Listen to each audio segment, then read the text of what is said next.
Eu sempre fui apaixonado pela mecânica e eletrônica, até eu conhecer a marcenaria. Depois que eu conheci a marcenaria, foi paixão à primeira vista. Até hoje eu trabalho com isso.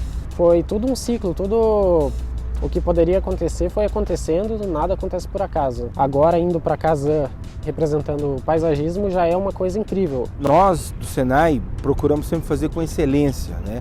Essa excelência no treinamento do aluno, em buscar desde a pequena ferramenta, um pequeno detalhe, e com isso nós conseguimos colocar principalmente dentro do coração dos alunos uma paixão para ele mesmo se desenvolver, para ele mesmo crescer, sabe? E com isso a gente consegue desenvolver principalmente não só o nosso estado, mas o Brasil, porque quando nós desenvolvemos pessoas, nós desenvolvemos uma nação.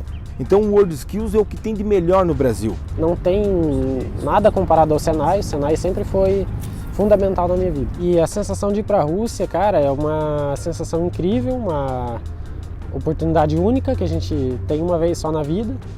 E eu tô indo para aproveitar ao máximo, para dar meu máximo, para a gente representar o Brasil, representar o Paraná na Rússia, que vai ser uma competição incrível. Quem estiver entrando no Senai agora é uma oportunidade incrível. O Senai abre muitas portas. Se você correr atrás, se você buscar, tem muitas possibilidades pela frente.